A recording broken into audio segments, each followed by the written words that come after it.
What should motivate a man?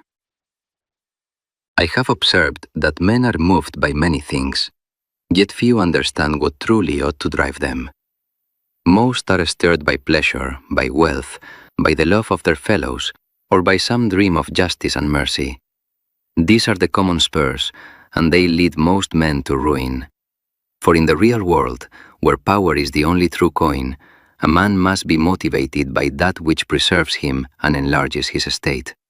All else is vanity. A wise man therefore sets his mind upon three things above all: his own virtue, the mastery of fortune, and the security of his position. Virtue is not the goodness that priests praise. It is the force, the skill, the bold intelligence by which a man seizes what fortune offers and bends events to his will. He who relies upon fortune alone will be cast down the moment she turns her will. But he who is moved by virtue prepares in peace for war, studies the arts of command, and acts swiftly when opportunity appears. This is the first and greatest motive a man should cultivate. Consider how men are judged. They praise liberality, clemency, and faith, yet a man motivated by these virtues in their pure form will soon find himself stripped of everything. Liberality exhausts his treasure and forces him to tax those he would keep loyal. Clemency leaves rebels alive to plot again. Faith, kept too rigidly, binds him when necessity demands he break it. Therefore, I say a man must appear to possess every laudable quality while being ready to abandon any one of them the instant it threatens his power. His true motivation must be the effectual truth of things, not their imagined goodness. The second great motive is fear rather than love. Men will break a bond of love when it suits their interest, but they hesitate to offend one they fear. Fear is fastened by the dread of punishment, which never loosens. A man who wishes to be both loved and feared should choose fear, for love is held by a slender thread, while fear is held by iron. Yet he must avoid hatred above all. Hatred comes from rapacity or injury to honor and goods. Therefore, let him be severe when severity is necessary, but never cruel for cruelty's sake. Injuries should be inflicted all at once and then forgotten. Benefits should be granted slowly, so they are savored. This balance is the proper motive of a prudent man. Thirdly, a man should be moved by the desire to acquire and hold power through his own arms and ability. Those who rise by fortune or the arms of others stand upon sand. When fortune shifts, they fall. But he who is motivated by self-reliance builds upon rock. He studies war in time of peace, trains his mind and body, reads the deeds of great captains, and seizes every chance to enlarge his estate. War is the only profession proper to a man who would rule. Neglect of it brings contempt from soldiers and boldness from enemies. Let this truth motivate him above all pleasures. A man must also learn to be both lion and fox. The lion cannot escape traps. The fox cannot fight wolves. He who is only one or the other is soon undone.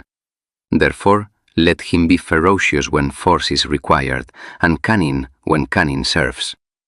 He should break faith when keeping it would harm him, yet always appear faithful, merciful, and religious. For men judge by appearances, and few see what he truly is. Success excuses any breach. This is the motive of the wise, to do whatever necessity demands, while seeming to do what men praise. Fortune, that raging river, governs half our actions. A man must be motivated to master her. She favors the young and the bold. When she floods, he who has built embankments in calm times will stand. He who has done nothing will be swept away.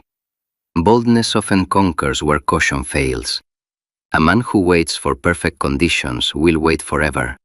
Therefore, let him strike when opportunity appears, adapt his conduct to the times, and never cling to old ways when circumstances change. He who would be motivated rightly must also guard against contempt and hatred. Contempt arises from fickleness, frivolity, or cowardice. Hatred from greed or needless injury. A man esteemed by others need fear no conspiracies, for the people will not rise against one they respect. Arms and popular goodwill together form the strongest defense. Thus he should cultivate a reputation for strength, constancy, and justice, while protecting the goods and honor of those beneath him. In all these matters, a man's true motivation must be self-interest rightly understood. Not the base greed that makes him hated, but the clear-eyed pursuit of power, security, and glory. Glory comes to those who found new orders or preserve old ones through virtù. He who builds upon his own ability endures. He who trusts fortune alone loses everything when she turns. Let no man deceive himself with gentle maxims. The world is wicked. Men are ungrateful, fickle, and self-serving. He who would survive among them must be motivated by the necessities of power, not by the illusions of virtue. Study the art of rule as your sole occupation. In peace, prepare for war. In war, seek victory through every means. Measure your strength by whether you can stand alone or must always beg aid. Build your own forces, fortify your position, and choose ministers who depend upon your favor alone. These are the motives that preserve a man in times of trouble and carry him to greatness in times of opportunity. All others lead to weakness or destruction. This, then, is how The Prince by Niccolò Machiavelli directly applies to the subject of what should motivate a man. Every principle I have set forth in that work, the necessity of virtù over mere goodness, the superiority of fear to love when both cannot be had, the wisdom of appearing virtuous while acting as necessity requires, the mastery of fortune through boldness, the balance of lion and fox, the avoidance of hatred and contempt, and the absolute primacy of self-reliant arms and ability, reveals the true springs that ought to drive a man. The Prince was written not to flatter or console, but to show the effectual truth of human affairs. He who reads it and takes its lessons to heart will be motivated by what actually preserves and enlarges him, rather than by what men say should move him. In this way, the book itself becomes the surest guide to right motivation.